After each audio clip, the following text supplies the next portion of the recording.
Hoy es 2 de febrero de 2023. Estamos reunidos bajo el grupo Príncipe Rakowski de West Palm Beach. Vamos a continuar el estudio de El lado oculto de las cosas de C.W. Leadbeater en la página 196, titulado Lectura de novelas y periódicos. Adelante, Víctor.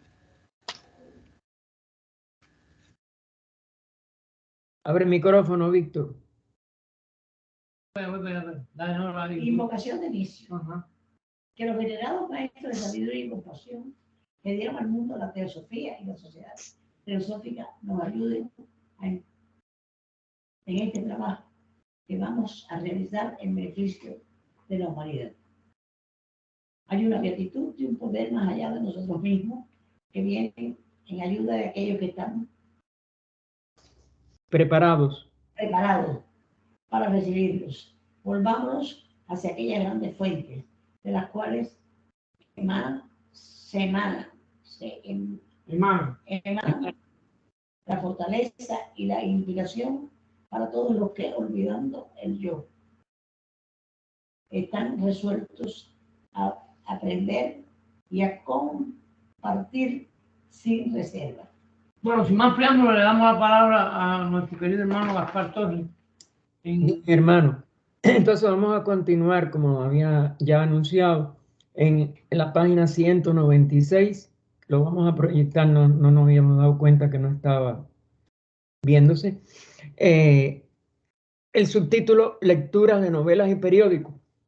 Como les dije, esto va a ser interesantísimo, pero yo no me había dado cuenta de la hora y hasta iba a empezarlo el martes. Dice, incluso cuando leemos por esparcimiento, sobre todo novelas, como es natural, y a veces los periódicos hasta cierto punto, pues nos traen artículos de interés y todo eso, aunque también, claro, por noticias que nos enteramos a través de ellos. Así que incluso cuando leemos por esparcimiento, sigue siendo eminentemente deseable que formemos el hábito de concentrarnos en lo que se lee. Claro, la palabra, ustedes saben que se ha usado en un sentido de erradicar lo que no estemos tratando de atender en ese momento. Y en ese sentido de echar fuera y de nada más dejar un punto, es un esfuerzo de la mente que no lo recomienda y no lo recomendó nunca Krishnajit. Y él tenía razón. Y es mejor que nosotros digamos de atender plenamente a lo que estamos leyendo. Eso sí es un hábito que es útil hacer, prestar atención, no luchar contra otras cosas que en esos momentos puedan estarnos mentalmente importunándonos, porque eso significa de que la mente está intranquila. Y para tranquilizar la mente, lo único que tenemos es que atender más totalmente, no concentradamente. Porque cuando queremos excluir a la fuerza, sino interesarnos más por lo que en ese momento estamos atendiendo, la atención se puede aumentar. Pero si la mente lo que empieza es a batallar con otras ideas, con otras direcciones en que la mente quiere irse, en la mente mariposa de nuestro estado actual de evolución, la lucha es inútil. ¿Por qué? Porque se mueve entre deseos y esa nunca puede ser una mente superior. Así que hay que hacer esta distinción. ¿Qué me interesa de verdad atender ahora? Y profundizar en esa atención. ¿Por qué me interesa ahora esto? ¿Y qué es lo que me interesa de esto? Entonces, la mente no está moviéndose entre varios deseos, sino empieza a valorar, lo que es importante es esto que estoy leyendo. Pero claro, no como un mero entretenimiento, es decir, como un placer sino como una, ¿cómo se dice? Como un reto. A ver si podemos aprender algo, a ver si eso de verdad es importante, porque tenemos que hacer esta distinción. Mientras estemos arrastrados por los caballos de los deseos van a ser múltiples, porque el deseo nunca cesa, porque el deseo nunca se satisface, porque el deseo nunca puede estar en una sola cosa. Su característica es que una vez que, como dijéramos, se nutre de algo o se llena de algo, quiere buscar otra cosa porque ya se hastía de aquello. Mientras que una comprensión, una atención de que aquello es importante o que aquello es profundo o que aquello nos puede enseñar algo que no sabemos. Es decir, cuando se mueve nada más en el campo del pensamiento puro, de la valoración de la utilidad, entonces la atención empieza a ampliarse, a profundizar. Y entonces profundiza por ampliación, porque aquello es importante, porque le damos un valor a aquello por una capacidad de descubrir qué es esa importancia. Y eso no muere. Eso no es un deseo que va a irse para otro lugar por saciedad. Fíjense la diferencia. Después de mucho estudio o trabajo mental duro de cualquier tipo, a menudo es un gran alivio recurrir a una buena novela. Si tiene un verdadero valor literario. Por eso él le pone a una buena novela, no a una novela cualquiera.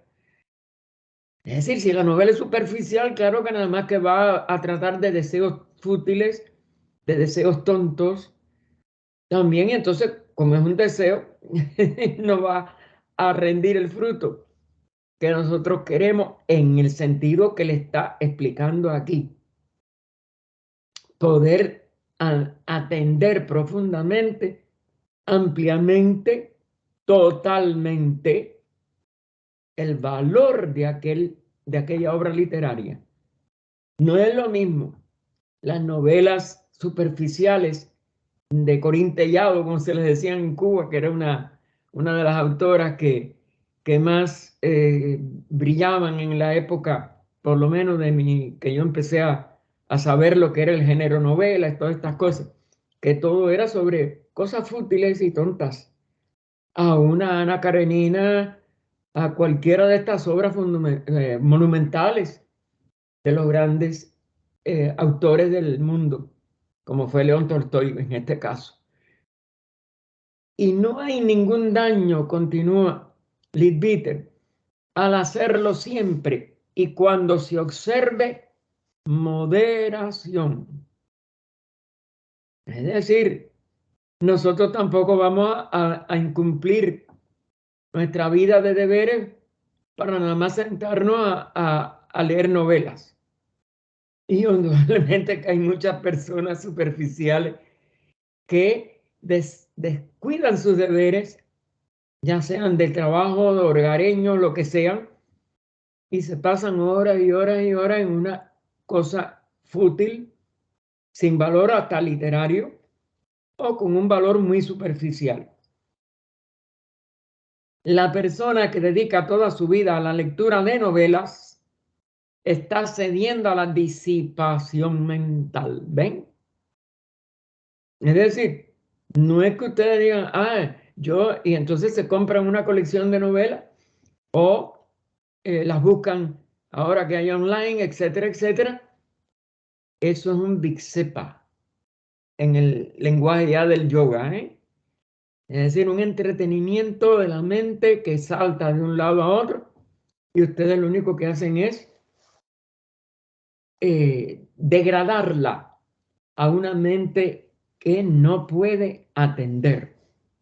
Está en esa condición que en el sánscrito se le llama viksepa o disipación mental, es una de sus traducciones. también se le traduce por entretenimiento, pero lo que quiere decir es que una mente que sigue saltando de una cosa a otra en la superficie, como una chinata que tiramos a un estanque de agua o un río, a donde sea, que no penetra hasta después que da una pila de saltos. Y eso porque pierde velocidad, si no ni penetra, sigue por arriba de la superficie del agua saltando. Y si continúa tratando su mente de esa manera, es decir, si nada más que cedemos a un entretenimiento y a un Big Cepa práctico, probablemente pronto descubrirá que es de poca utilidad como instrumento para el estudio serio. Es decir, para investigar, para penetrar a través de ese gran valor literario, a través de esa concepción de un gran autor o de una novela que se inmortaliza por sus valores profundos y que tiene también valores no solo estéticos y literarios que son ya valiosos desde el punto de vista creativo, sino que también se convierte en una investigación de la vida, en una investigación de las leyes de la naturaleza, en una investigación de cómo describir, porque casi todos estos autores hacían descripciones fantásticas de la naturaleza, de la belleza, vamos a decir, de la profundidad de la vida, de un sentido de la vida que va más allá de esa, como dijéramos, vana expresión de entretenimiento y de un pseudo romanticismo y otras por el estilo. Porque hay también romanticismo serio, no es que se le elimine. Pero como he dicho, la lectura ocasional de novelas para el alivio es inofensiva e incluso beneficiosa. Es decir, en un momento de un trabajo muy duro, la persona tiene que menguar en su capacidad de dedicación de energías. Y entonces es como un descanso. Cuando, fíjense, porque fue lo que él dijo al inicio, ¿no? Después de un mucho trabajo, estudio o trabajo mental duro, claro que la mente necesita bajar porque la mente es un vehículo. Es decir, ella se expresa a través del vehículo manásico, a través del cerebro, y por tanto, si ha estado sujeta a una tensión enorme, tiene que tener un momento de relajación, que es distinto. Es un alivio para una situación de crisis o de agotamiento por trabajo o por estudio muy profundo. Una persona que está estudiando en una universidad o en cualquier nivel que tiene un examen, tiene un reto, ha estudiado horas y horas para poder vencer la materia para ese examen, es lógico que después tenga algún. Hoy hay otros entretenimientos que pueden ser una película o un documental, alguna cosa que igual le cambie la dirección de la mente de aquella preocupación por el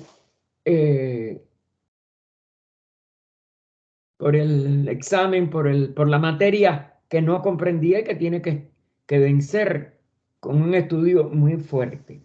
Es decir, todo tiene su momento y tiene su posición y su utilidad.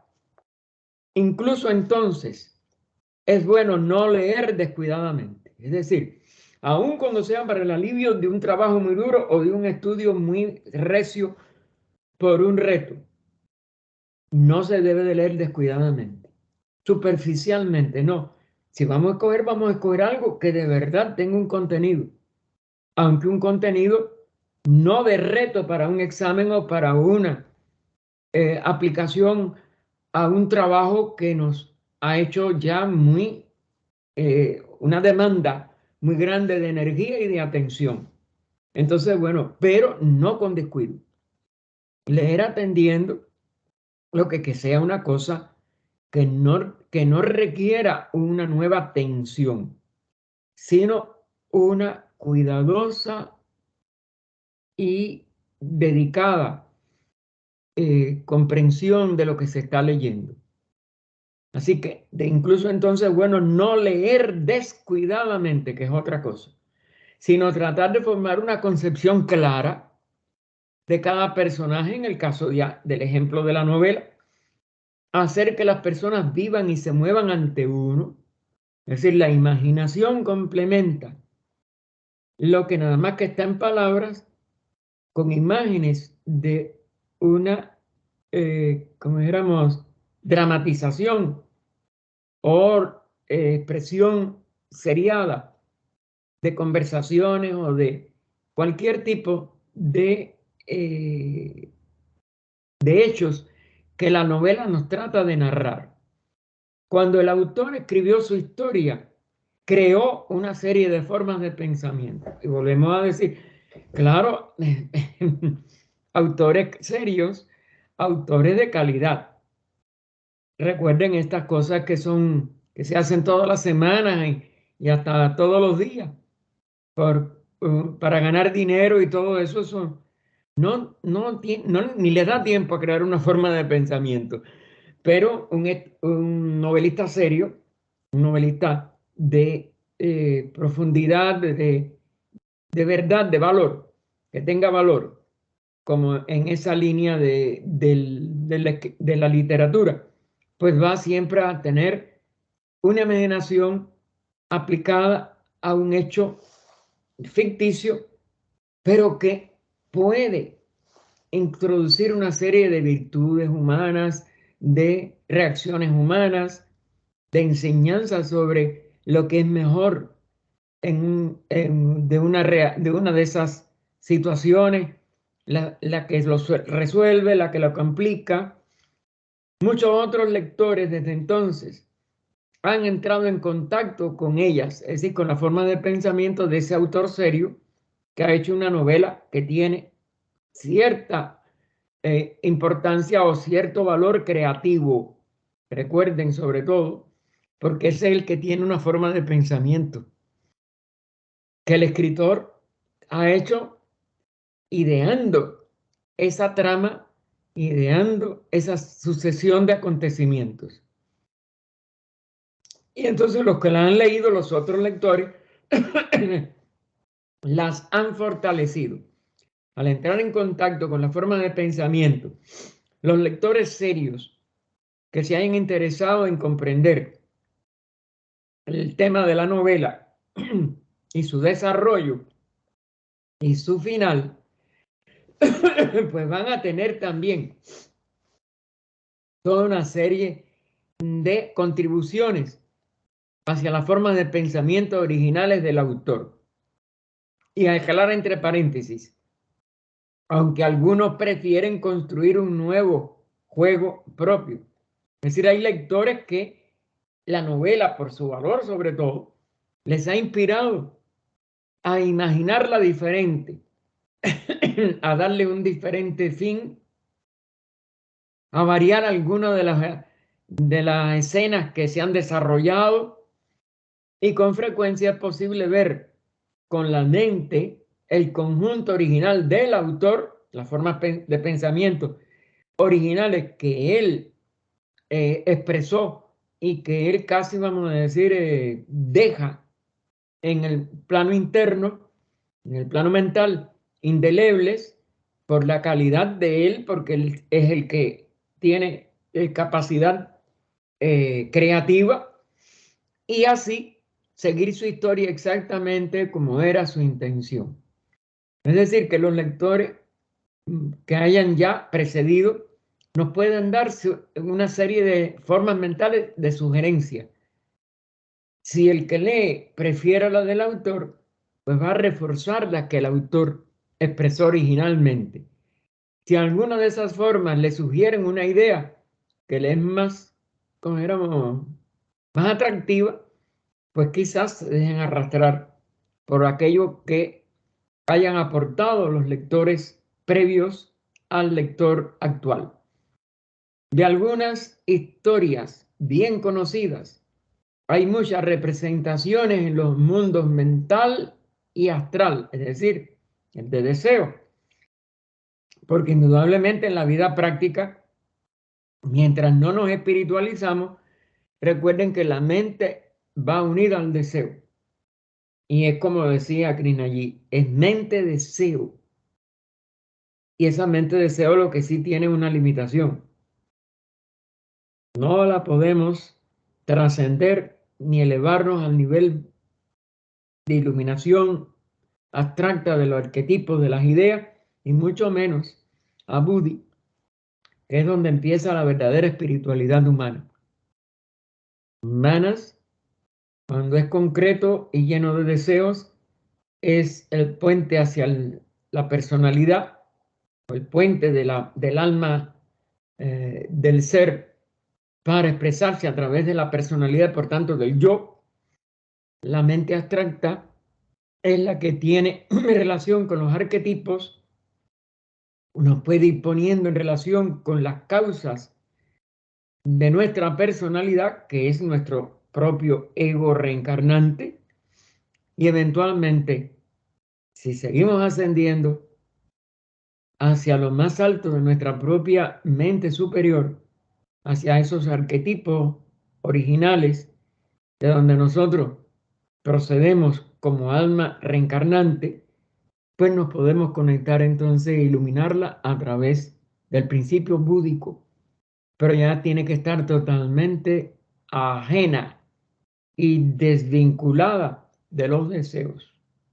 Por eso es que él dice que lo verdaderamente superior, lo verdaderamente espiritual adviene cuando la atención se queda fija en esta parte más alta de nosotros mismos y entonces es iluminada por nuestro vehículo del espíritu. El vehículo del espíritu es Buddhi y es la intuición que va a tener la humanidad como un sentido adicional en la próxima raza, y que por eso pueden haber muchos vislumbres momentáneos, lo que el ser tiene que seguir adelante hasta que no sean vislumbres, sino el desarrollo de una facultad que después se va a convertir en un verdadero sentido físico a través de la glándula pineal. Y entonces Leadbeater va al punto ahora importante. Una de las cosas que podemos aprender de los niños es esto: nosotros lo perdemos, pero muchos niños lo traen y lo tienen todavía hasta cierta edad, mientras son inocentes sobre todo, como es natural. Mientras ponen el amor por arriba de sus caprichos, por arriba de las rabietas que cualquier niño hace, etc. Porque esa es la parte inferior del niño, sus deseos. Y hace rabieta por los deseos. Pero los niños tienen cierta inocencia, no inteligencia. Todavía puede ser que no se exprese como inteligencia, pero sí inocencia. Y ahora él lo va seguramente a tratar. Los niños tienen imaginaciones vívidas y capaces, ¿ven? Eso es de su inocencia. Por lo que los libros que leen, muchos seguramente estarán bien representados en el mundo de las formas de pensamiento. Encontramos muchos retratos excelentes y realistas de personas, como, ahora va a las que eran más famosas a final del siglo XIX y principio del XX, Sherlock Holmes, es decir, un investigador muy especial, el Capitán Kettle, John Silver o el Doctor Nicola, menos conocido por lo menos, por mí no habría que buscar esto, pero es igual, son, como dijéramos, caracteres muy específicos que grandes novelistas o que grandes autores crearon en el mundo mental y que responden a la parte más alta de la expresión humana en esas profesiones o en esas, como dijéramos, líneas de la humanidad que se destacó en algún campo. En general, sin embargo, las formas de pensamiento evocadas en las novelas de hoy en día no son tan claras como las que nuestros antepasados hicieron de Robinson Crusoe o de los personajes de las obras de Shakespeare. Recuerden que detrás de Shakespeare, sobre todo, hay un gran misterio que parece que él fue alguna persona de cierta espiritualidad y que encubrió mucho de lo que es verdadero ocultismo en muchos de sus personajes y aún en muchas de sus obras de teatro, etc. Hay mucha duda de la verdadera identidad de la parte más alta de este personaje o de este autor, sobre todo de teatro, como es natural. Eso creo que está hasta tratado por Blavatsky en algún lugar, pero no recuerdo los detalles. Esto se debe en gran parte al hecho de que rara vez prestamos más de la mitad de nuestra atención a algo. Miren ahora, nosotros los modernos, los que no hemos tenido una formación oculta, o más bien mística, como algunos de estos grandes del pasado, como fue Shakespeare. Shakespeare, repito, hay un misterio en su vida, o varios misterios, y que han por eso trascendido tanto sus personajes como sus obras de teatro. Y es que rara vez nosotros, los modernos, los que no tenemos obviamente una preparación verdaderamente mística, espiritual, tenemos de que nuestra atención no se presta con la debida amplitud, con la debida profundidad, con la debida energía. La debida energía. Así que rara vez prestamos más de la mitad de nuestra atención a algo. Nuestra mente está siempre en Big-Sepa. Estamos prestando atención una parte con una parte de la mente y la otra está deseando otra cosa y la otra deseando una. Es decir, yendo a deseos, en mente deseo. La mente de estos seres de la antigüedad fue una mente superior y una mente casi siempre con preparación oculta, como se atribuye a Shakespeare. Esto se debe en gran parte al hecho de que rara vez prestamos más de la mitad de nuestra atención a algo, incluso a una buena historia. Y eso a su vez es consecuencia de las curiosas condiciones literarias de nuestra vida moderna, que ya no es de la calidad de la literatura clásica, ni de Inglaterra, ni de España misma, ¿cómo se llama? Miguel de Cervantes, un autor como él ¿cómo se llama? Del Quijote y otra serie de obras clásicas de lo que se llama la Edad de Oro de la literatura, tanto española como inglesa. Fue de oro porque fueron seres muy altos en evolución y sabían prestar atención con mucho más de la mitad. Nosotros nada más que con menos de la mitad. Casi todos. Lo que es moderno, ¿no? En los viejos tiempos, si un hombre leía algo, leía con seriedad y fijaba su mente en lo que estaba haciendo. Pero fíjense, es la época de formación de nuestra subraza actual. Es decir, esa Europa que fue saliendo de la Edad Media, que fue volviendo a prestando atención a una antigüedad enorme de la Grecia y la Roma clásica, de los misterios de esos dos países que en Occidente fueron los que llevaron la subraza cuarta a la cumbre. Entonces ya la quinta subraza, que es la que ya va surgiendo, sobre todo al norte de Europa, tenía que hacerlo también. Y España es una de las también coparticipantes de eso, por eso el siglo de oro español está también muy dentro del siglo de oro inglés en cuanto a literatura, en cuanto a autores profundos y por tanto en cuanto al desarrollo de un nuevo impulso de expresión de la misma literatura.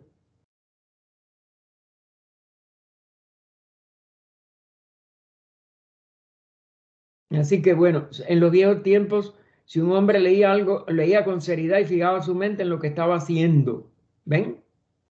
Podía tener la capacidad de atender a lo que estaba haciendo. Si tomaba cualquier tema, leía libros serios sobre ese tema. Es decir, ponía cimientos para poder después expresarse creativamente. En estos días, un gran número de personas dependen para casi toda la información que poseen de los periódicos y revistas. Es decir, ese enciclopedismo, como se le llamó a esas etapas en que todo el mundo trataba de profundizar plenamente en sus predecesores, en literaturas clásicas como, repito, la de Grecia y de Roma, pues ya ha sido sustituido por el hábito nada más de leer periódicos y revistas. Y no es que sean malos, repito, y no es que nada más que contengan superficialidades, es que le prestamos atención superficialmente.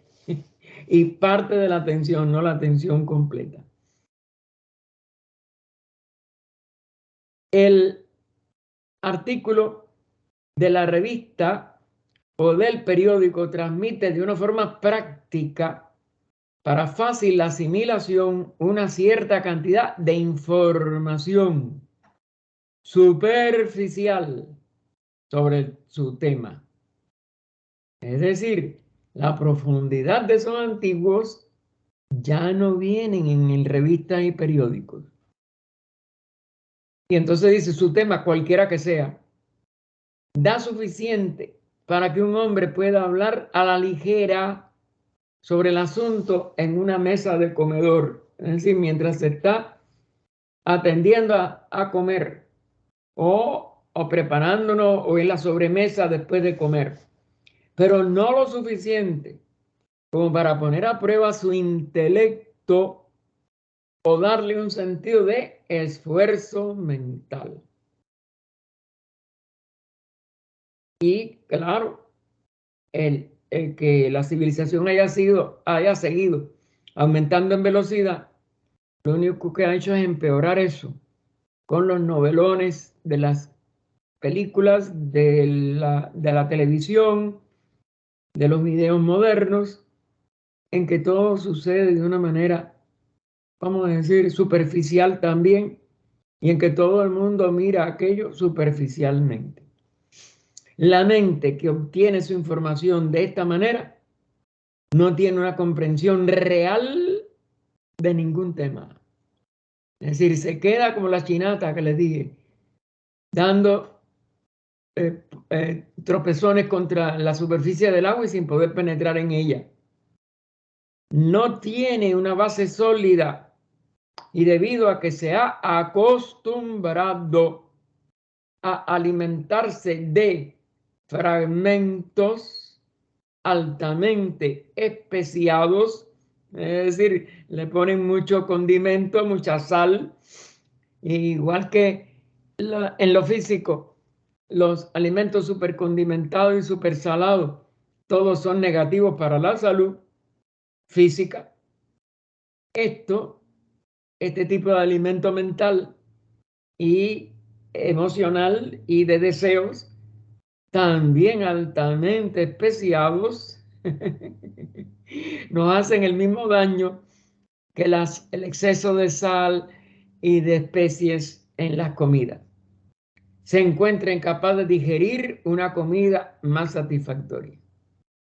Se ha acostumbrado nada más que a lo que llamamos comida rápida, comida chatarra, y enfermamos nuestro organismo en el sentido físico, igual que enfermamos nuestra mente en el sentido de que nada más que puede tener una dirección de entretenimiento, Big Cepa, de superficialidad, de apelar a nuestras emociones más bajas, a nuestros deseos, a las cosas truculentas, o a las novelas de horror inútiles, porque claro, que hay cosas antiguas que también tenían aún en lo aparentemente de novelas totalmente de horror, totalmente, vamos a decir, que no parecían históricas, etcétera, o que no parecían probables, etcétera. Ante esas novelas o esas obras eran formas indirectas de dar ocultismo y dar enseñanza de peso. Ahora nada más que son intentos de que las personas no puedan ni dormir, tengan que tomar pastillas para dormir, se hagan adictas a los soporíferos, etcétera, etcétera, etcétera. ¿Se dan cuenta la diferencia que él está aquí expresando de una manera muy amplia y sin detalles, pero que es lo que implícitamente está en lo que él está explicando? Y sigue el siguiente párrafo, Leadbeater. Una característica desagradable de la prensa de hoy en día es la gran prominencia que se le da a los asesinatos y casos de divorcio y la riqueza de detalles enfermizos acerca de ellos que se presenta al público día tras día. Eso se siguió agravando y hoy casi que es trágico. No se presentan o se presentan en una proporción mucho menor y sin grandes titulares los hechos verdaderamente de amor, de servicio, sino nada más las polémicas, las luchas entre personas de un bando o de otro, porque eso se lleva también a lo económico, a lo político, a lo social, y se hace el énfasis en los, ¿cómo se llama? Los engaños, las estafas, los fingimientos o toda una serie de intentos de defraudar desde lo más, ¿cómo decir? Desde lo más numeroso en cuanto a valor comercial, es decir, a que estafan a una persona en millones de millones, o también en esta forma de que todos son tragedias superficiales que acaban con la vida de familias enteras o que también acaban con las familias por intereses de distribución de drogas, de cosas así horribles. Eso es lo que está en el día tras día, como él pone aquí al final. Y eso se ha enseñoreado, y muy poca prensa, y muy poca televisión, y muy poco cine, y muy poca video, etcétera, prestan atención a lo bueno, a lo que es noble, sino nada más que a lo negativo y a las discrepancias en lo que es más negativo, porque también hasta en eso no hay una verdadera guía hacia lo que es la negatividad en un sentido fundamental, sino negatividad en el sentido de lo que va en contra de un dogma en un lugar o en una religión o en un país, como vemos las discriminaciones, por ejemplo, de las mujeres ahora en Afganistán, y toda una serie de cosas que son inhumanas, por el tipo de aplicación de un dogma a una diferencia de sexo. Esto es suficientemente malo desde cualquier punto de vista, no solo del teosófico, no solo del más profundo, aún desde el punto de vista de la estabilidad de nuestra civilización y el respeto a las leyes, etcétera, y sobre todo la falta de respeto al derecho natural. Ya nadie habla del derecho natural, que siempre desde la más remota antigüedad se sabía que había un derecho natural que el ser humano debía de, como dijéramos, de descubrir por sí mismo, y que siempre va a ser muy diferente al derecho legal, porque las leyes nunca pueden llegar a lo que naturalmente es la expresión del espíritu como ley, porque el espíritu también tiene su ley, y es la verdadera ley una de todo el universo, pero ya no se presta atención a ese descubrimiento que tiene que ser propio por cada uno de nosotros, de lo que de verdad es el derecho natural, el derecho que no se le discute a nada ni a nadie, y que lo que las leyes tienen que tratar a través de su ejecución y cuidado y respeto, de alcanzar ese ideal del derecho natural de verdadera justicia total hacia todos, y para todos y por todos, porque se recibe y se da también en este ideal de la ley natural, del derecho natural. Cuando uno empieza a estudiar derecho, eso es lo primero que le planteaban a uno, al menos en las antiguas universidades, porque yo dejé la universidad cuando la modernizaron. Pero el primer concepto es eso: existe desde la más remota antigüedad, cuando ya el ser humano empezó a tener conciencia de lo bueno y lo malo, de una bondad de la ley de la naturaleza en sí misma, que es la que tiene que llegarse a tratar de incorporar y poner en práctica por todas las legislaciones de todos los países. Pero si no existe ni ese ideal, imagínense, nada más que existen conveniencias, la lucha de opiniones, que las opiniones más fuertes destituyan a toda opinión diferente, y eso nunca puede llevar a un derecho natural aplicable a todos, a un ideal, ¿no?, del derecho natural, o a una idea. Recuerden también, hay mucha diferencia entre idea e ideal. La idea es pura, la idea es propia de la expresión del alma espiritual en el nivel mental superior, es decir, sin forma. Pero esa sin forma es eso, es ese derecho natural. Y es el que va a tratarse de expresarse en los mundos inferiores como el derecho legal y como la verdadera ley de la naturaleza, es decir, lo que sería la expresión de la ley kármica en su pureza y en su plenitud. Y eso, claro que es dificilísimo de alcanzar en nuestro presente estado de evolución, pero por lo menos tiene que ser un propósito, descubrirlo en uno mismo y tratar de vivirlo en las relaciones con los demás. Y bueno, la publicidad ha sustituido a todas estas cosas, ¿eh? Y es que, bueno, me falta todavía esto. Bien, esto es suficientemente lo que decía, que le presentaba al público todo lo negativo día tras día, desde cualquier punto de vista. Pero cuando agregamos a las consideraciones ordinarias las que nos muestra el estudio del lado oculto de todas las cosas, quedamos bastante consternados.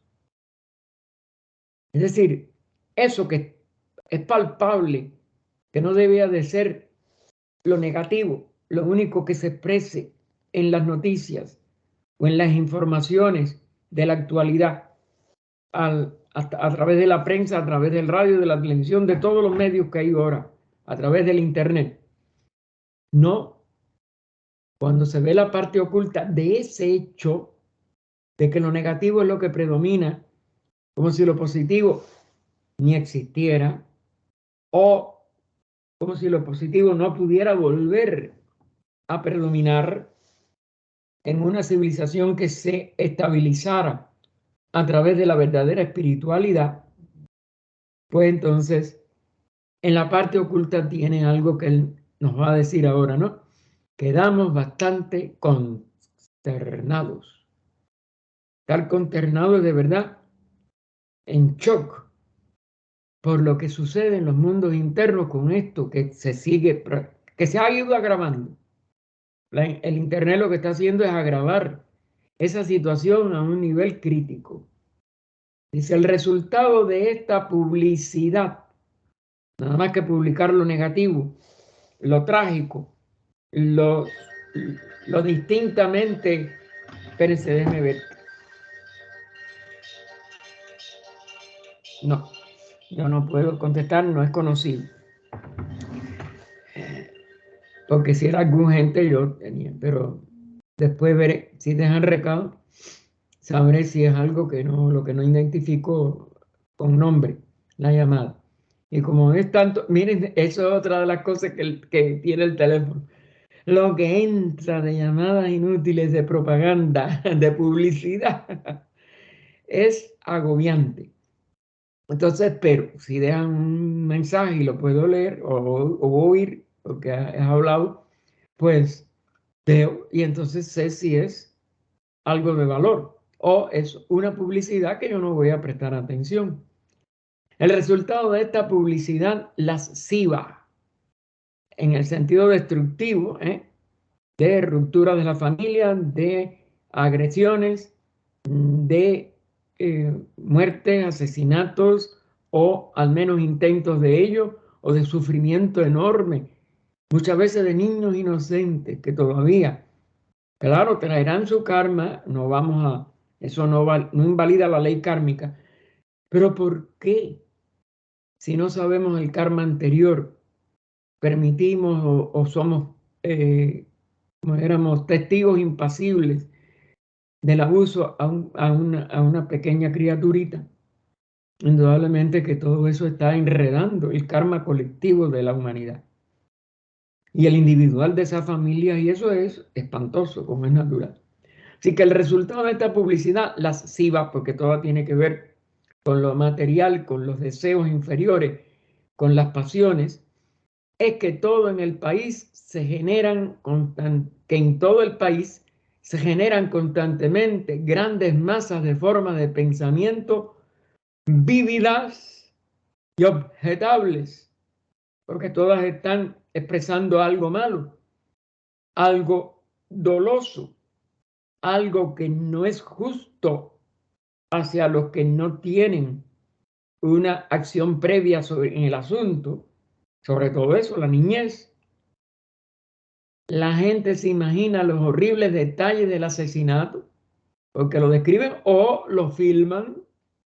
Otra forma de hacerlo que se repita en una enorme cantidad de mentes, idénticamente a como aquello sucedió, y por tanto se refuerza que vuelva a suceder por la ley de vibración, o se regodea,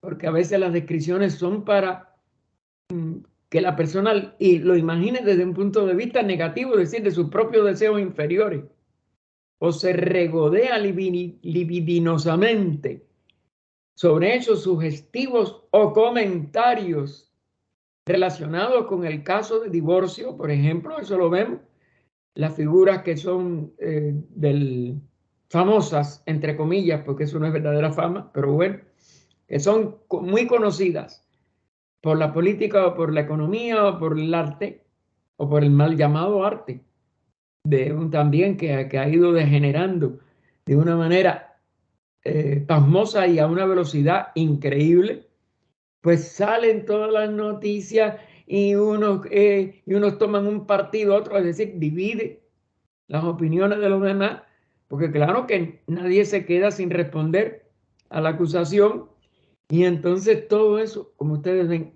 es libidinoso. Eso es enfermizo, eso es algo horrible.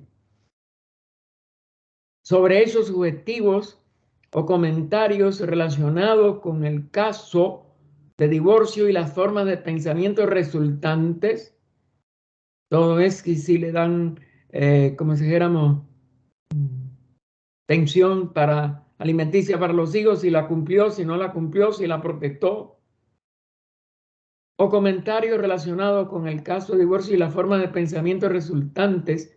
En el primer caso son de un carácter aterrador, que son formas de pensamiento, de sufrimiento indecible de las víctimas para cualquier persona nerviosa, y por eso es que la repite inconscientemente o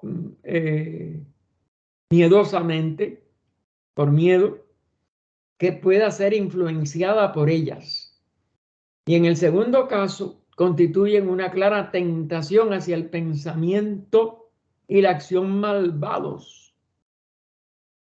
Es decir, no todo el mundo responde con rechazo, aunque el rechazo es una forma de fijación indirecta, ¿no? Pero hay quien entonces una tentación, pues si a mí me pasa yo hago esto y yo lo mejor y lo hago peor. Lo mejor en el sentido negativo, ¿no? Para los que tienen en ellos gérmenes de sensualidad, es decir, odian, tienen deseos inferiores, buscan placer inferior, se los refuerza toda esa expresión tan negativa de estas informaciones.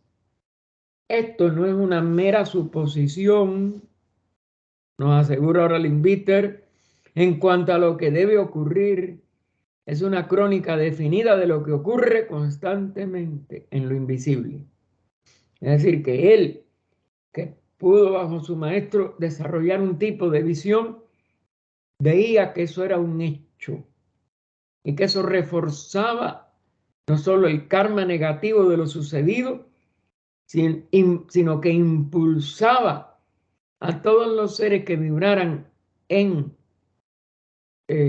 vamos a decir, en la misma frecuencia inferior que habían vibrado los que provocaron aquel incidente o aquel divorcio o lo que sea, a que eso se repita. Y eso lo vemos constantemente.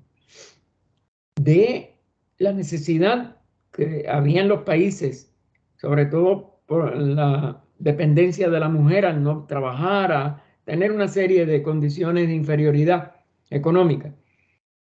De los divorcios de la primera época, cuando se empezaron a aprobar estas leyes para poder disminuir el sufrimiento, sobre todo de las víctimas de la desavenencia en el matrimonio, se ha convertido en una práctica, a veces hasta para ganar dinero, en personas de cierta posición económica y para toda una serie de negocios fraudulentos que tienen que enredar mucho más el karma de todas esas personas.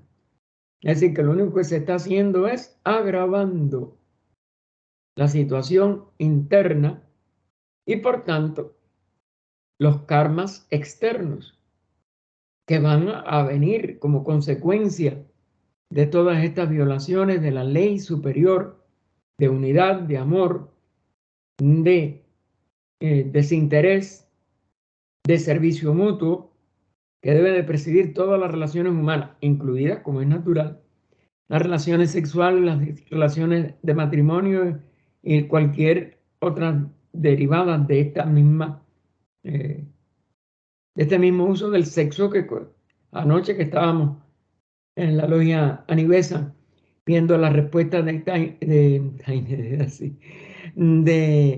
Krishnaji a estas incógnitas de lo que es malo en el sexo, etcétera, él declara bien, no es el hecho en sí, es todo el pensamiento, son todos los deseos, es lo inferior de todo eso, la sensualidad que se está viviendo, la que complica toda esta situación y no la clara, como dijéramos, conciencia que debía de tener todo ser humano de hacer una distinción entre su sensualidad inferior y la ley de reproducción, la ley de las polaridades de hombre, mujer, etcétera, y sus relaciones normales.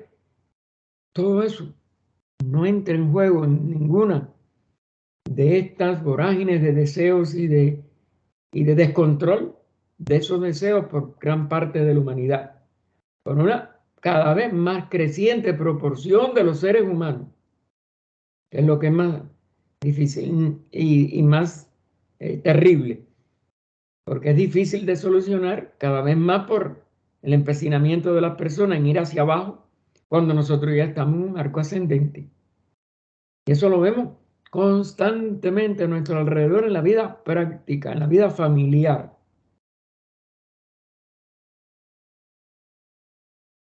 Ningún clarividente puede evitar notar el gran aumento de formas de pensamiento desagradables durante el progreso de cualquiera de estos casos sensacionales. El sensacionalismo está agravando día a día esta situación. No hacemos nada con que se promulguen leyes represivas. Fíjense, esto es claro. Lo que tenemos es nosotros que tratar de poder emitir formas de pensamiento que no respondan al sensacionalismo, que no respondan a la propaganda, que no respondan a la publicidad desmedida de este tipo de noticias. Que pongamos nuestros pensamientos, como lo hacemos, por ejemplo, nosotros no hacemos aquí ninguna propaganda en favor de una posición diferente en los países que tienen discrepancia o guerra física.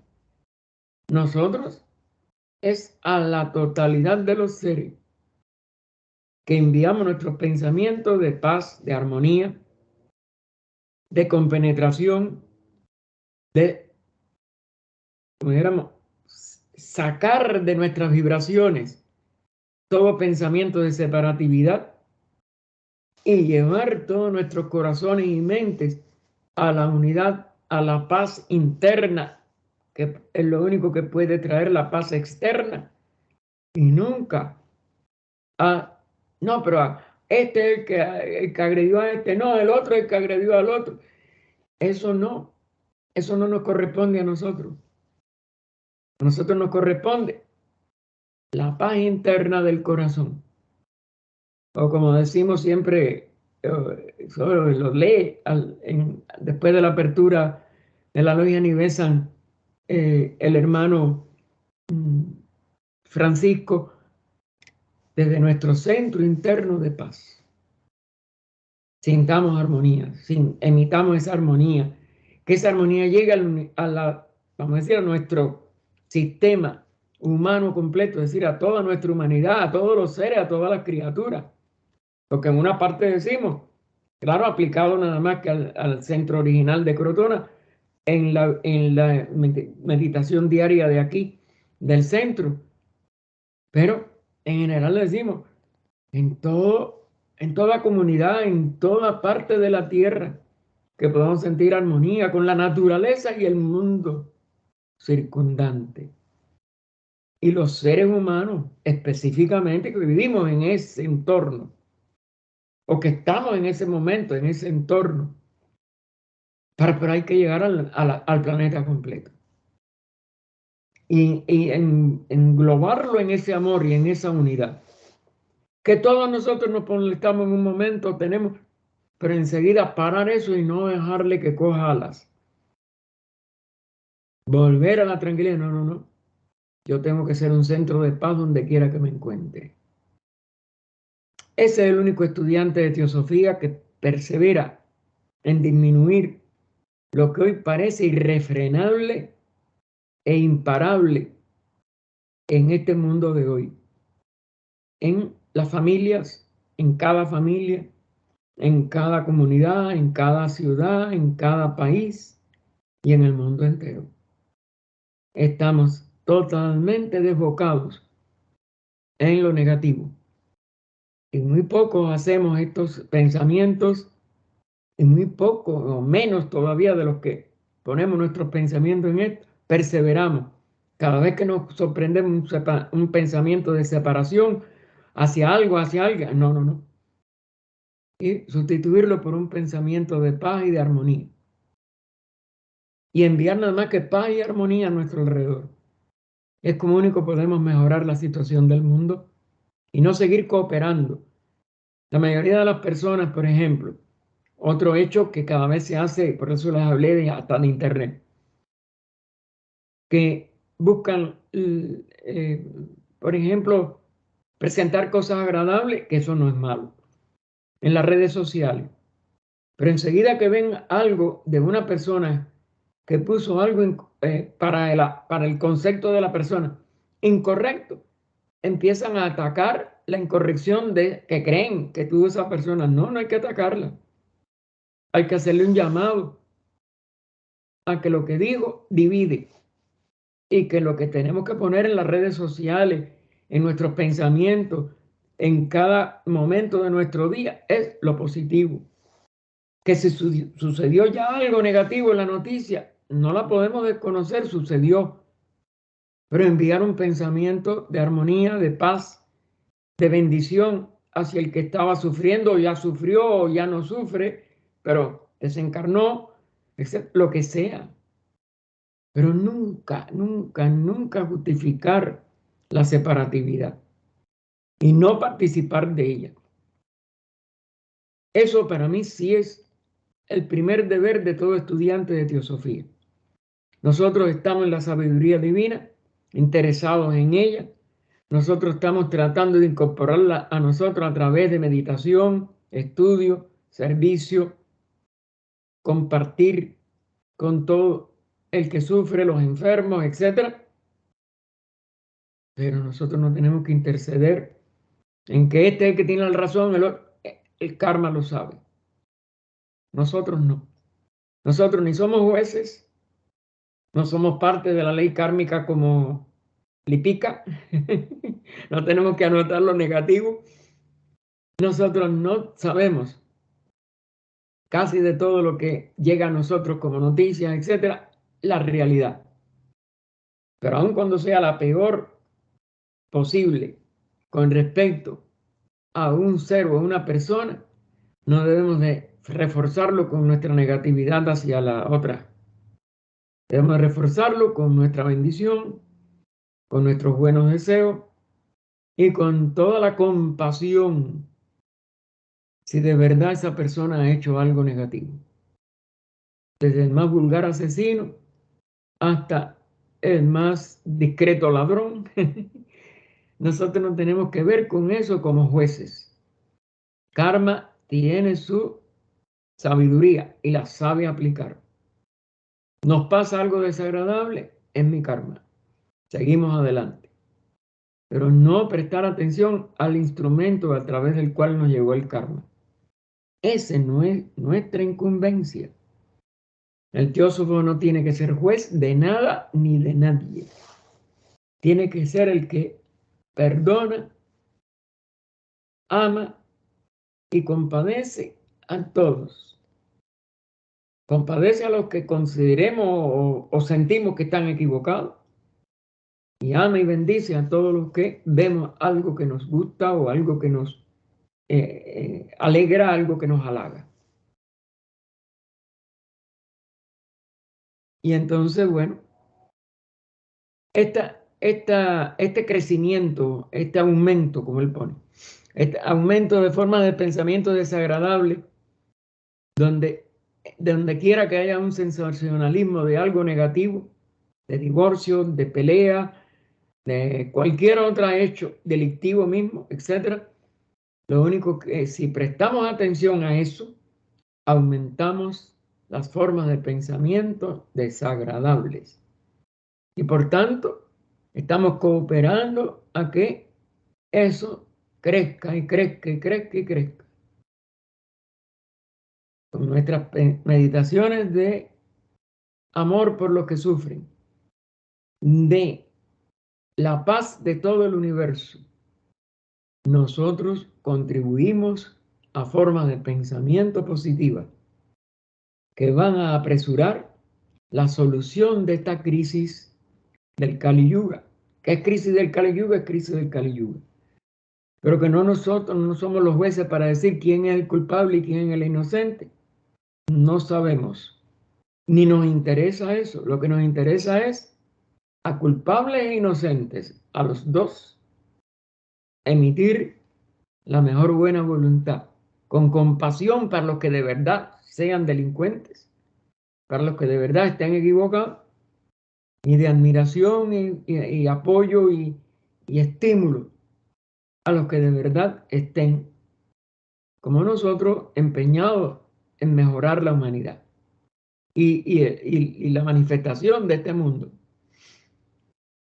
Y continúa Liz Bitter. Por otro lado, es justo recordar que la curiosa literatura fragmentaria de hoy llega a una multitud de personas que en el pasado no leía en absoluto. Es una posibilidad buena de que les ayude a lo superior, porque claro, el saber leer y escribir y el entender lo que dice, porque fíjense, recuerden que hay analfabetos de mente. Saben leer las palabras, saben, pero no saben el significado exacto de lo que leen. Y eso los lleva, en caso de una literatura como esta, de la comunidad del sensacionalismo, a una serie de confusiones espantosas, ya que empeoren, pero indudablemente toda capacidad trae sus dos posibilidades de usarla correctamente o de usarla incorrectamente. E indudablemente, esas personas que antes no leían tienen una oportunidad ahora que no tuvieron antes de aprender a leer. Es decir, la disminución del analfabetismo en el mundo en sí es positiva, pero la desproporción de literatura y de prensa, sobre todo, de publicaciones y de publicidades, de las cosas negativas, enreda mucho esa parte positiva del aumento de la alfabetización en el mundo de hoy. Y hace que ellos emitan muchas veces pensamientos negativos que de haber permanecido en el analfabetismo no hubieran sido posibles de expresar de esa manera. Pero bueno, es un paso de la humanidad, es un paso que tiene siempre más valores positivos que negativos, y lo que tenemos es que ser más fuertes. Los que ya llegamos a valorar lo que es el conocimiento y la sabiduría divina, que es la teosofía, de que nosotros tratemos de equilibrar este desbalance que lamentablemente crece. Nosotros debemos nada más que pensar en lo bueno, de emitir lo bueno, como dijéramos, amar a todos con admiración por los que se dan cuenta de la parte superior de la vida, con compasión por los que se enseñan en la parte sensual e inferior de la vida.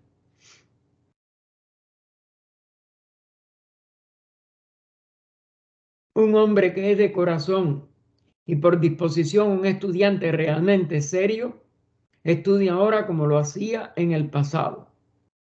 Es decir, nosotros tenemos que seguir estudiando. Lo que tenemos que atender, lo que tenemos que enaltecer dentro de toda la humanidad, no solo en nosotros. Un cierto número de personas que en los viejos tiempos pudieron haber estudiado seriamente, ahora dejan de hacerlo por la facilidad con que pueden obtener información superficial en pequeñas dosis. A eso es a lo que podemos y tenemos que ayudar más, en darles impulsos hacia la consideración seria de los temas, a la consideración seria de los problemas, a la consideración profunda y espiritual de la crisis humana. Pero una cantidad mucho mayor de personas que en ninguna circunstancia hubieran emprendido un estudio serio, ahora se ven obligadas a adquirir al menos una cierta cantidad de información por la facilidad con que se puede hacer. Vamos a aprovecharla, vamos a estimularles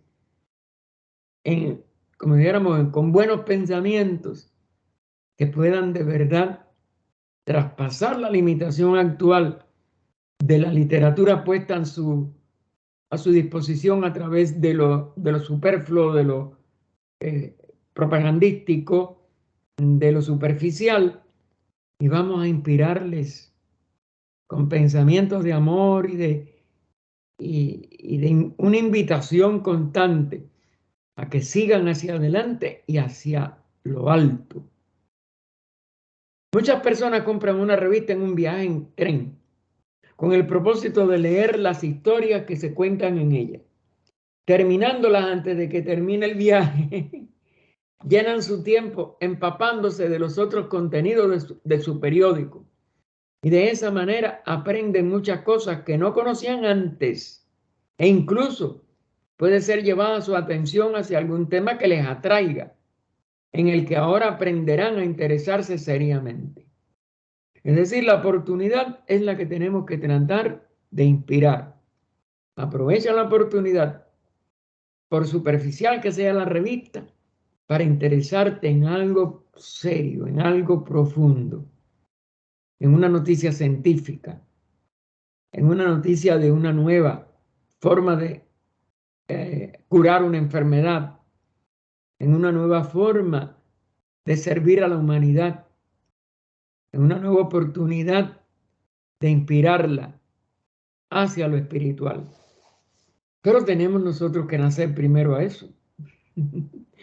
Nosotros no podemos estar, como si dijéramos, exclusivamente, pasivamente criticando de que la revista, que los periódicos, que la radio, que la televisión, que el cine, que el internet hace tantas cosas negativas. Debemos estar sí alerta. ¿Qué puedo yo contribuir de una manera, contribuir constructivamente, de una manera diferente y de una manera, como si dijéramos, inspiradora, a que sigan a lo bueno, a que se interesen en lo más profundo, a que cooperen con lo más espiritual? Por lo tanto, se puede decir que estas curiosas canastas, fíjense, lo estaba comparando con algo pequeño, se puede decir que estas curiosas canastas de información miscelánea hacen tanto bien como daño. Inspirar el bien de ellas, siempre hay algo positivo que puede sacarse aún de la noticia más desagradable. Es decir, por ejemplo, que la persona sienta compasión por lo que sufrieron durante el desarrollo de esa noticia desagradable. Y hacer el énfasis en eso, cómo enviar un buen pensamiento al que sufrió un daño en un momento dado y ahora la narración de su hecho provoca daños en otros. No odiemos al que hizo el daño, enviemos un pensamiento positivo de compasión y unamos a que todo el que haya recibido daño a través de esa información desfasada de su verdadero propósito de que contemplemos el sufrimiento ajeno, pues pueda compensarse con una rectificación interna de la persona que diga, ay, el que sufrió, el que aquí yo tengo que bendecir, el que yo tengo que ayudar, y no centrarme en quien hizo un daño. Yo centrándome en cómo yo puedo compensar ese daño con bendiciones. Porque aunque el gusto por la lectura descuidada y los chistes malos, chistes de doble sentido, chistes sensualistas, chistes burlones o satíricos, eso no debe de satirizarse a ningún ser humano ajeno, no sean en sí una gran ganancia para el chico de los recados o el dependiente de la tienda, es decir, las personas con menos capacidad para tener discernimiento o viveca. Es decir, el discernimiento entre lo valioso, lo permanente, lo que se acerca o acerca a uno al espíritu, y lo intrascendente, lo superficial, el resultado de errores, de sensualidades que nos van a dañar y dañan a todo el que se centre en ese tipo de ideas tontas o satíricas o despectivas, sino que el ser humano se ha movido otra vez a mirar en su corazón de que todos somos la misma vida, que todos somos la unidad del ser y que nadie puede ser sacado de esa unidad. Así que aún los chicos de los recados, es decir, los mandaderos o el dependiente de una tienda que no tiene a veces nada más que las 4 reglas, como se decía antes, y que no puede ni tan siquiera aspirar a un salario y a un trabajo más complejo, pero que le permita vivir mejor. Eso, todas estas 2 cosas, es sin embargo para ellos el comienzo de la literatura. Claro, ya saben leer. Están en un comienzo. Inspirémosle a la literatura universal.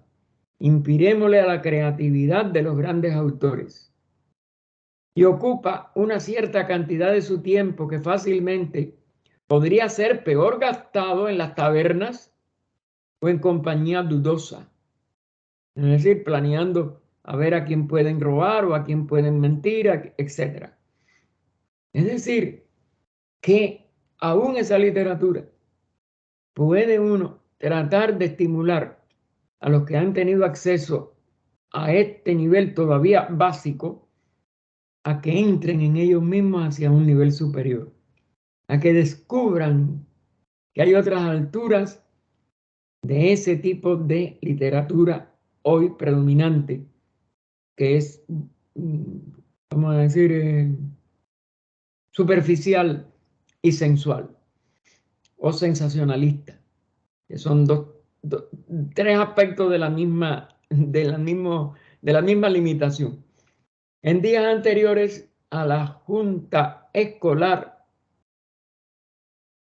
el lugar de la revista barata era tomado ese lugar, era tomado en gran medida por la historia hablada. Es decir, antes lo que había era muchas anécdotas de lo que le había sucedido a la persona cuando era joven, cuando era trabajador, aunque ya esté jubilado, etc. Hoy no se presta atención mucha a las narraciones de nuestros abuelos o de nuestros padres mismos. Y es de temer que muchas de las historias contadas por los jóvenes cuando estaban solos eran a menudo de una naturaleza que sin duda no sería admitida en nuestros periódicos semanales. Es decir, eran sensualistas o eran cosas, como si dijéramos, superficiales. Así que no debemos despreciar del todo estas cosas, aunque el estudiante serio hace bien en evitarlas simplemente porque llenan el cuerpo mental con una masa de pequeñas formas de pensamiento inconexas como guijarros en lugar de construir con él o en él un edificio ordenado. Es decir, son cosas desperdiciadas por la superficialidad de aquello que se narraba como anécdota de esto, del otro, pero sin conexiones y sin una cultura superior y sobre todo sin el peso de una enseñanza verdadera, sino historietas, es decir, anécdotas, y no una verdadera secuencia que llegara a profundidades. Todo eso deja, todos estos baches dejan todas estas incongruencias o falta de seriedad en edificar un edificio de la conciencia mental, de la conciencia verdadera del ser humano. Y ahí termina este subtítulo basado en periódicos y revistas que, fíjense, cómo Leadbeater sabía cualquier cosa que era aparentemente irremediable, etcétera, darle las posibilidades de cómo usarla correctamente y sobre todo cómo despertar la mente de las personas que no han todavía sido capaces de ser llevadas a estas consideraciones de la literatura universal y de una serie de elementos positivos del pensamiento antiguo, a que puedan al menos empezar a despertar a algo más alto dentro de sí mismos, dentro de ellos mismos. Y vamos entonces del hablar. Recuerden que aunque siempre todos los mismos maestros, HPV, etcétera, siempre recalcaron que lo que entra por la boca del hombre no es tan importante como lo que sale de ella, porque es donde más afectamos a los demás.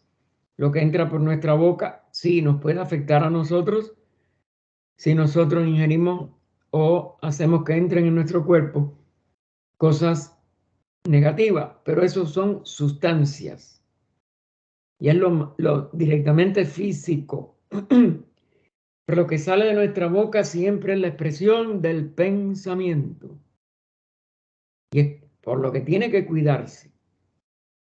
Nosotros no podemos dejar de hablar mientras nosotros seamos incapaces de elevarnos a niveles de conciencia muy altos. Y aparte, es la ley a que estamos sujetos mientras estemos limitados a la personalidad humana. Entonces, ese hablar tiene que ser cuidado por nuestra personalidad, porque el hablar es la expresión de nuestra persona, que es nuestra máscara, que no es nuestro verdadero ser, pero es lo que podemos ahora expresar. Ninguno de nosotros tiene, en general, las excepciones confirman la regla, la capacidad de una iniciación que nos permita poder llegar a los demás con un pensamiento definido y verdaderamente útil, verdaderamente capaz de impresionar las conciencias de las otras personalidades desde nuestra individualidad. Eso es una de las cosas que aprende un iniciado de primera gran iniciación. Y de todas maneras, todos ellos siguen hablando, porque no todos van a captarlo correctamente. Y entonces nosotros tenemos que saber que el uso de la palabra hablada, aunque nosotros podamos tener cierto acceso al pensamiento puro nuestro por elevación hacia nuestro yo superior, pues siempre va a ser algo de lo que no podremos prescindir. Al contrario, todos los que van aprendiendo, como el mismo Leadbeater, como Annie Besant, como hasta Krinaji, todos los líderes de la sociedad, HPV, el mismo Sinet, con limitaciones, pero de todas maneras fue un chela laico, pues relativo mientras escribía el libro, después no sabemos, porque recuerden, eso su correspondencia tuvo que cesar Fue un periodo de probación, pero algo muy grande él tenía en sus encarnaciones cuando fue escogido para un libro de la envergadura del budismo esotérico. Y eso tampoco lo podemos desconocer, ni despreciar. Al contrario, darle las gracias y bendecirlo por aquello, porque sigue siendo un libro utilísimo para el estudiante que empieza a estudiar teosofía. Ahora, es enfáticamente necesario recordar que lo que se dice debe ser absolutamente cierto.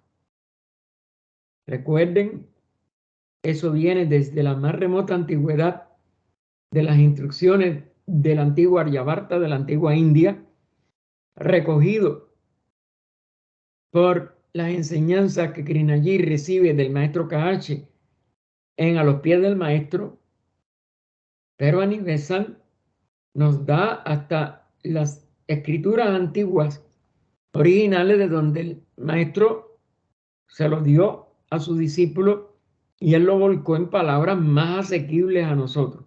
Pero esto es una enseñanza tan antigua como nuestra raza. Viene de la antigua Aryavarta, de la primera subraza de la quinta raza raíz, y es la regla de oro del hablar. Y es que lo que hablemos sea cierto o verdadero, sea útil y compasivo. Son las tres condiciones. Si careces de una de las tres, nos dice a los pies del maestro, debemos callar. Y repito, esto hay que irlo profundizando, de que no fue ni originalmente Krishnaji porque lo recibió del maestro Kahachi, ni fue el maestro Kahachi, ni fue repetido por Anivesan como muchas personas entonces dicen, ni fue tampoco creado, entre comillas, por la inteligencia del Peter. Esto viene de las instrucciones esotéricas más antiguas. Si no tiene las tres condiciones de verdadero, útil y compasivo, eso hay que callarlo. Si careces de una, cualquiera de las tres, tienes siempre antes de hablar que el que va a decir algo sopese bien seriamente las tres condiciones. Y esto porque yo lo he oído en opiniones de autores o de conferencistas y esto y lo otro. La antigüedad, lo que yo no recuerdo ahora exactamente en qué, no sé si es Upanishad o es uno de los, creo que es uno de los Upanishads. Eso fue recogido primero, eso tuvo que venir oralmente. En primer lugar, en nuestra raza no hubo escritura hasta mucho más cercano aquí de ese 1.000.000 de años y pico que tiene de la antigüedad. Nuestra raza ya establecida, ya con 5 sentidos. Físicamente ya toda la humanidad empezaba a expresar la quinta raza con 5 sentidos. Y es, como dijéramos, la roca firme, la regla de oro de toda nuestra raza. No solo de estas enseñanzas o de estos discípulos o de estos iniciados como los maestros, etcétera, sino que es una regla de oro de esta, al menos de esta raza. Así que es enfáticamente necesario recordar que lo que se debe decir debe ser absolutamente cierto. La precisión en el habla, es decir, la forma de expresar esa verdad, es una cualidad que rara vez se muestra en estos días. Y la exageración descuidada es dolorosamente común. Es decir, no es que la persona empiece a decir una mentira, sino que esa verdad básica la empieza a colorear, a exagerar, a descuidar.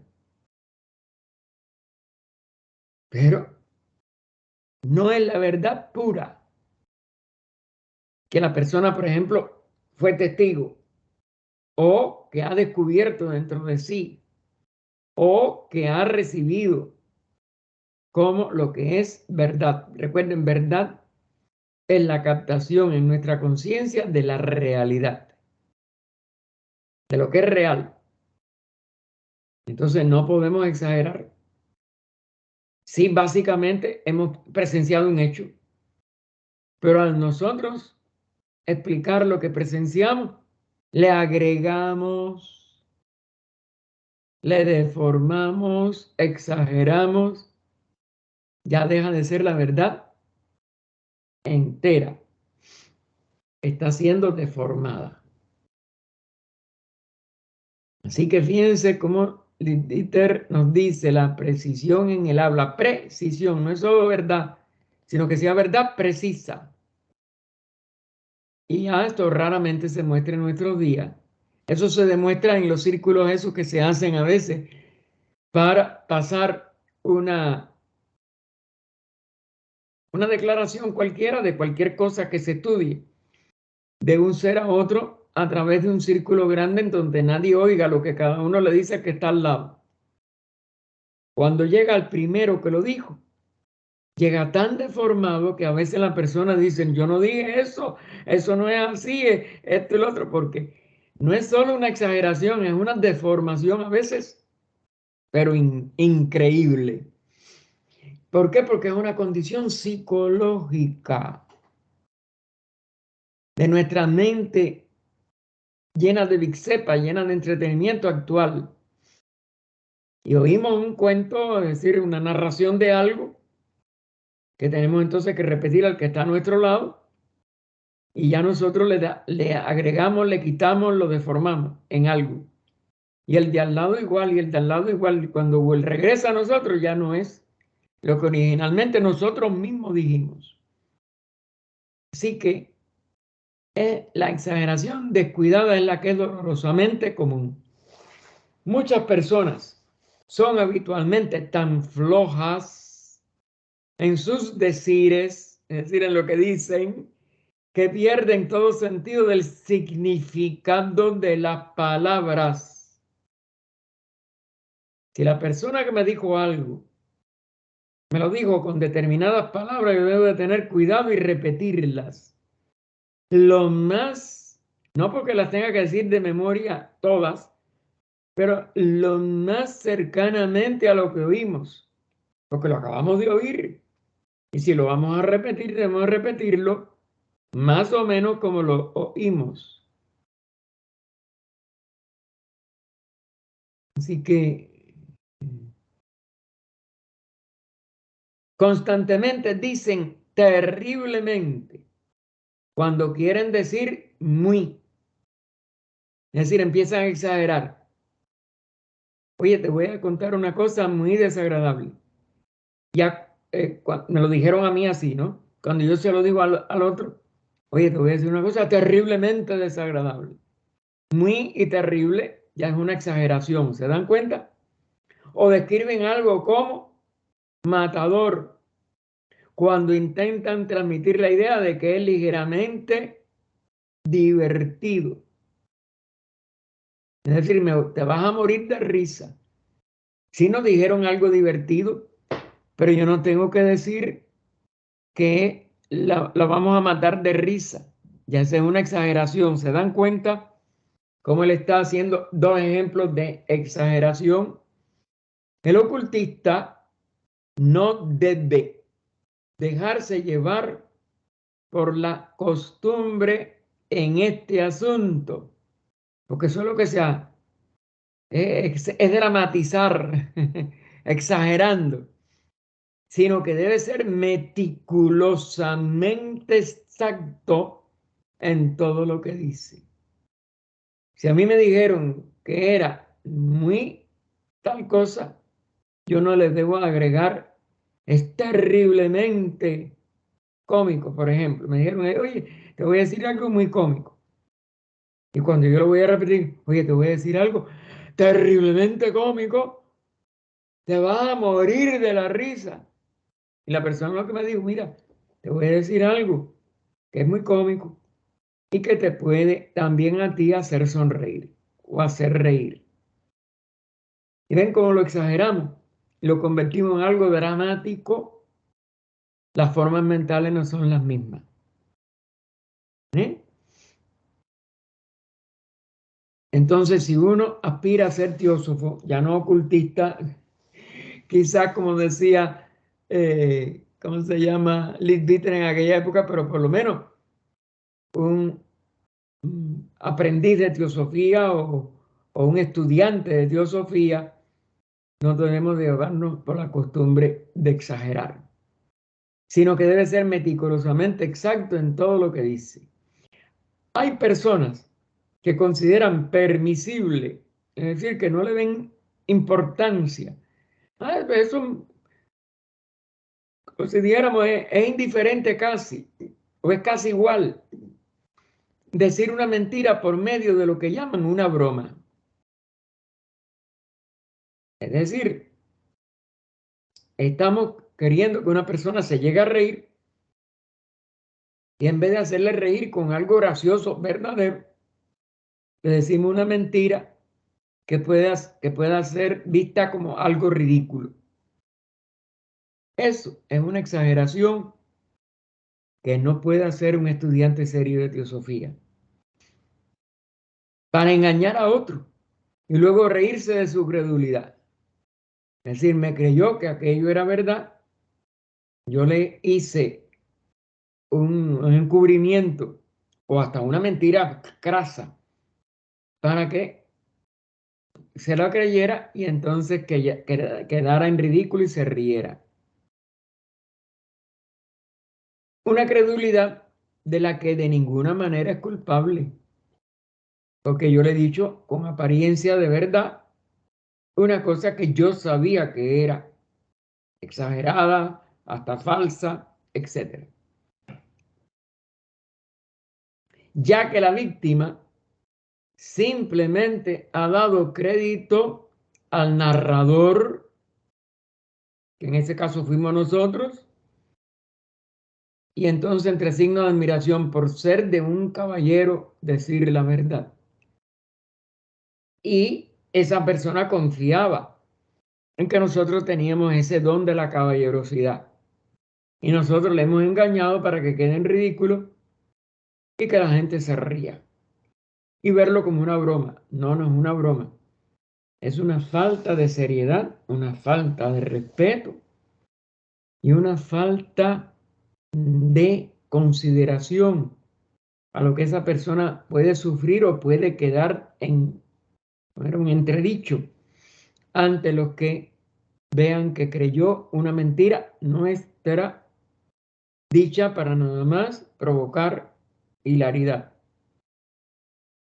No necesito decir que tal falsedad es absolutamente inadmisible a un estudiante de teosofía, mucho menos un ocultista como él puso ya, porque claro, él sí lo era y lo aplicó a su estatura, pero aunque nosotros no lleguemos a la estatura de él, estamos estudiando teosofía y debemos comportarnos como estudiantes serios. Bajo ninguna circunstancia puede haber nada divertido en decir una mentira o engañar a alguien, mucho menos para hacerlo quedar en ridículo. Es doble, para mi entender, la responsabilidad y la palabra o la acción es tan definitivamente algo perverso cuando se habla o se hace para ese fin como para cualquier otro. Es decir, la vez que no es la verdad crasa, la verdad total, la verdad exclusiva. Estamos nosotros por exageración, por burla, por engaño, etcétera, totalmente equivocados. Y estamos errando nuestro camino. Diga. Me estoy acordando de un evento que sale en las cartas. No recuerdo exactamente el nombre pero lo mencionan mucho en las cartas. He olvidado su nombre, que estaba en probación, ¿no? Como junto con todos los demás ingleses, estaban allá en la India, ¿no? Y estaban en una mesa junto con Hume, ¿sí? Y Hume, pues como ya sabemos, era muy especial. Entonces le entregan a este Shell en probación una carta para que se le entregue a Hume, pero lo que hace es ponerla abajo de la servilleta de la mesa del comedor donde se iba a sentar Hume. Entonces Hume pensó que había llegado ahí por Fenoménicamente, claro. Y el otro pues se carcajeó internamente, ¿verdad? Pero por supuesto, pues reprobó, no fue aceptado y tenía muchísimas cualidades, pero pues tenía también sus deficiencias. Claro. Y pues aunque uno no quiera, yo me reí mucho. Sí, como Hume y Sinnett eran tan dados al fenomenalismo, quizás a él se le ocurrió para que se crea que de verdad se materializó allí. Y claro, Sí, pero eso le hizo, posiblemente se le había materializado a HPV o a él, pero no a Hume. Eso fue lo que hizo creerle a Hume de que se había materializado abajo de su servilleta del comedor, ¿no? Figúrate. Y No, eso no tiene perdón. pues claro, y pues reprobó. Hacer eso, claro, y menos hacer es que los mismos maestros estaban tratando de que se convencieran que el fenómeno no era lo importante, que el fenómeno era, que digo que lo importante eran los pasos internos que había que dar hacia la teosofía. Como en el caso de Hume, ellos querían que él empezara a difundir teosofía. Y él se molestó cuando le criticaron, y el maestro le invita a que reescriba un artículo sobre Dios, porque Dios no es parte de la manifestación en la concepción occidental, sobre todo cristiana, de la palabra, sino que nosotros tenemos que tratar de concebir la divinidad, lo divino, como una realidad impersonal manifestada, es decir, el Purusha manifestado, pero no como un Dios o bien en un Olimpo o en el Tíbet o en ningún lugar. Y lamentablemente tú sabes que Hume falló porque no se resistió a aquella explicación que le dio el maestro de lo que tenía que variar para que el artículo fuera digno de una exposición teosófica. Y lamentablemente, bueno, perdió él, aunque ganó mucho en comprender, porque él era un funcionario del gobierno de la India, había sido bastante indiferente con la población de la India, y sin embargo fue uno de los fundadores del Partido del Congreso que después Gandhi elevó a todo lo que le elevó. Que hubo errores, que hubo, bien, ok, pero indudablemente que él rectificó este aspecto. Sí, pero Hume era muy soberbio y yo me imagino que si era tan soberbio con los maestros, ¿cómo sería con sus paisanos, ¿no? Porque este era un inglés, ha de haber sido sumamente soberbio. Entonces, olvidé su nombre, pues se rió porque la cuestión era reírse internamente de él, de la credulidad de él, ¿no? De que había sido recibido por transferencia a la carta, ¿no? Claro. De que había sido elegido para recibir una carta. Claro. Bueno, figúrate, errores cometemos todos, pero en estos que estaban en probación, claro, lo tuvo que reprobar igual. Y quizás fue parte de lo que como incidió en la ausencia de una verdadera espiritualidad después en Hume. Aunque, te repito, él hizo muchas cosas buenas. Nadie pasa, como éramos, por una experiencia como la que él pasó junto con Sinnett, sin que le deje algún efecto. Y el efecto positivo, pues, los maestros siempre le agradecieron eso. Pero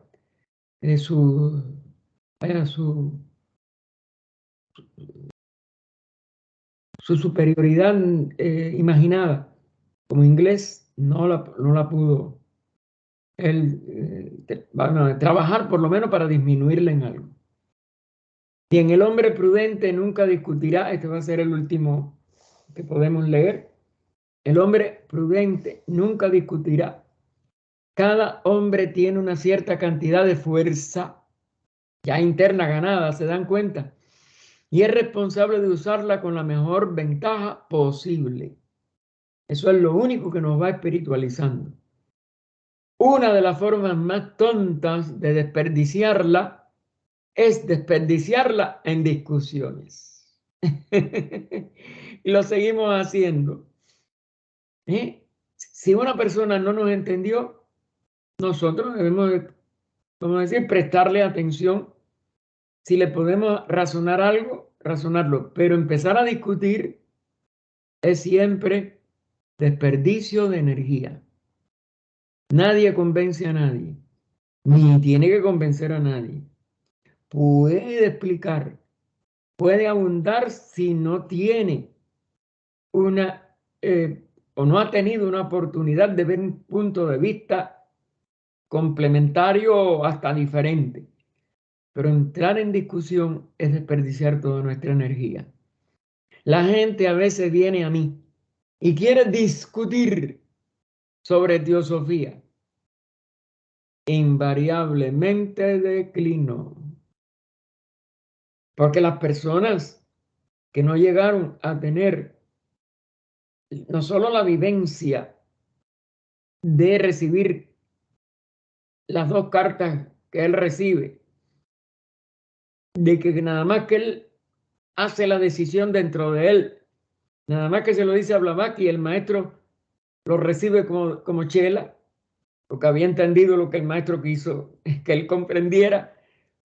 Eso le valió a él para el resto de su vida.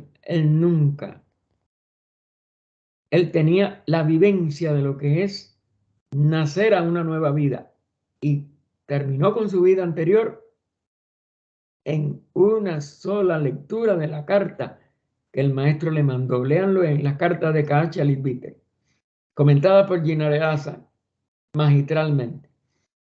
Les digo que tengo cierta información que puedo dar, cierto testimonio que puedo ofrecer sobre lo que yo mismo he visto y he experimentado.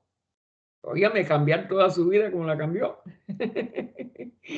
y sufrió hambre y sufrió, ustedes no se pueden imaginar lo que le llevó a él esa renuncia a la vida que él llevaba. Si este testimonio es valioso para ellos, son más que bienvenidos. Y me complace poder dárselo, claro, porque le está compartiendo una vivencia de cómo él cambió y cómo él renunció a toda la vida, que le parecía imposible, para hasta por gratitud al tío que salvó la economía de la familia a la muerte de su papá.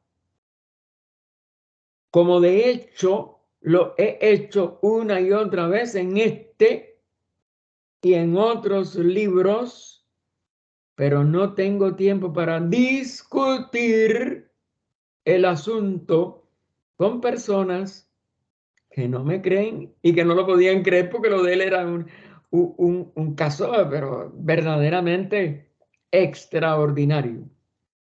Tienen pleno derecho a su propia opinión y tienen la libertad perfecta, perfecta, no libertad, la libertad perfecta para creer o no creer como lo deseen. No me opongo a quienes no pueden aceptar mi testimonio. Es decir, él tampoco sentía una separatividad con los que no aceptaban lo que él había vivido.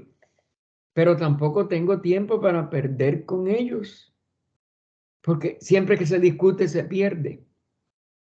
Porque ese tiempo puede estar mucho mejor empleado con aquellos que están preparados para aceptar el mensaje que tengo que darles.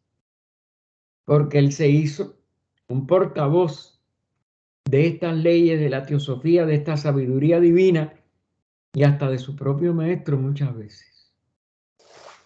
Lo dejamos aquí. Adelante, Norita, para las invocaciones de cierre. Dame abrir ahí. Voy a dar la invocación de cierre. Invocación de siempre. Agradecemos a los venerados maestros de sabiduría y compasión su participación y cooperación en esta sesión. Que durante la próxima semana mantengamos nuestros pensamientos unidos en este trabajo que realizamos en beneficio de la humanidad. Que aquellos que somos la representación del amor inmortal bendigan con su ayuda y su guía esta sociedad fundada para dar al ser un canal de su obra. Que el Señor inspire, que al Señor inspire con su sabiduría, su fortaleza, con su deber, su poder y la vigoricen con su actividad. Una obra No, ya. oculta que No. La invocación a la unidad, ¿no? O vida oculta que vibras en cada átomo, Norita. o vida oculta que vibras en cada átomo. Que luz oculta que brillas en cada criatura. O amor oculto que todo lo abarcas en la unidad, que cada ser que se sienta uno contigo, sepa que por lo tanto es también uno con todo lo demás. Paz, paz, paz a todos los seres. Así hemos terminado la noche de hoy el grupo de estudio de West Palm Beach, Príncipe de la Costa. Mañana tendremos continuamos en la página 199 en el párrafo de se le atribuye a Whistler. A Whistler, correcto. Ajá. Gracias. Bueno. Fuente sagrada de vida, fuente de todo ser, preservador y sostenedor de todos los mundos. Te ofrecemos nuestras almas para servirte como cálices espirituales dentro de los cuales tu vida sostenedora pueda fluir. En nombre del gran sacrificio que ofreciste, en el cual diste tu vida para que nosotros pudiésemos vivir, sacrificamos. Es que se me mueve, perdón.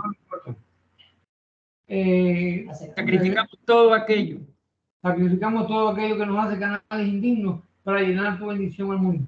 Llena el cáliz de nuestras almas con el vino del cielo, para que podamos convertirnos en ministros tuyos, en esa solemne Eucaristía que tú realizas de continuo. Aceptamos los decretos de tu sabiduría. Abrimos de pan en pan las puertas de nuestras almas para que tu vida penetre por ellas. Aceptamos tu ley y nos inclinamos sumisos ante tus decretos.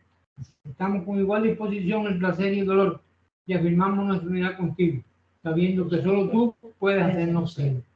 Invocamos a tus ángeles para que nos asistan en nuestra tarea de entrenamiento, para que nos ayuden a eliminar todo lo grosero e impuro, el egoísmo y el orgullo que nuestra ceguera nos ha hecho cerrar nuestros ojos a ti. En completa renuncia a nuestra naturaleza inferior, invocamos tu capacidad sanadora y la asistencia de tus ángeles, para que estando nosotros sanos, podamos convertirnos en canales de tu sanación y de tu amor, para aquellos que sufren en estos mundos inferiores. Alabados sean ángeles de la sanación, vengan en nuestra ayuda, derramen su grandioso poder sobre todas estas personas que sufren. Alberto Vidaurri, Alirio Humberto Bernal Esteban, Anabel González, Ania García, Armando Suárez, Carmen Vidaurri, Cheryl Petropoulos, Clarisa Losegui, Claudia Di Roca, Eduardo Hernández de Quet, Etan Acuña Felipe de Castro, Francisco Quinn, Jorgelina Paz, José Álvarez, José Ángel Tacé, Juan Alberto Hernández, Justo Alfredo Padilla Figueroa, Ken Chenwell, Leonor Ruiz Quintero, Lorenz Challe, Michael Ayo González, María Concepción Castillo Reyes, María de los Reyes Mesa, María Hilda Menaberriet, María Teresa López Terrón, Miguel Ángel Batet, Naje Rodríguez Saad, Nicole Mariño, Nicolás Wick, Nora Feijó, Olga Madia Mederos Chac, Pablo Miniti, Pablo Orestes Clavijo García, Paulina Frederick, Richard Salzberg, Rosa María Marín Rodríguez, Rosa Salzberg, Santiago Terrón Villa, Steve Walker, Víctor Cadenas y la humanidad que sufre. Pronuncie una palabra del maestro, que resuene la nota del maestro, que brille resplandeciente con el color del maestro. Liberen su energía divina para que estos cuerpos sean fortalecidos, purificados y armonizados. Despierten los poderes que duermen en su alma para que pueda beber el vino de la curación del cual está sediento. Liberen del dolor, alivien sus sentidos torturados y descarguen el flujo de sus propias energías vitales. Que estas personas sean purificadas, armonizadas, aliviadas y debilitadas, para que por medio de su asistencia y según la voluntad de Dios, su salud pueda ser restaurada. Oración por la paz. Llévame de la muerte a la vida, de la falsedad a la verdad. Llévame de la desesperación a la esperanza, del miedo a la confianza. Llévame del odio al amor, de la guerra a la paz. Que la paz tiene nuestro corazón, nuestro mundo, nuestro universo. Condúceme de lo irreal a lo real, de las tinieblas a la luz, de los insensatos deseos al gozo pleno, de la ignorancia a la sabiduría, de la muerte a la inmortalidad. Paz, paz, paz a todos los seres. Himno de la paz. Om. Que la paz irradie tanto en todo el cielo como en el vasto espacio etéreo de todas partes. Que reine la paz en todas estas tierras, en el agua y en todas las hierbas, árboles y criaturas. Que la paz fluya sobre todo el universo. Que la paz esté siempre en todo el universo. Y que siempre existe en todo paz y solo paz. Om. Paz, paz, paz y paz para nosotros y todos los seres. Así sea. Así cerramos la sesión de estudio del día de hoy, 2 de febrero del 2023, que continuaremos mañana viernes en la misma obra, El lado oculto de las cosas, de Liz Bitter, en la página 199, párrafo que comienza por se le atribuye a Whisper.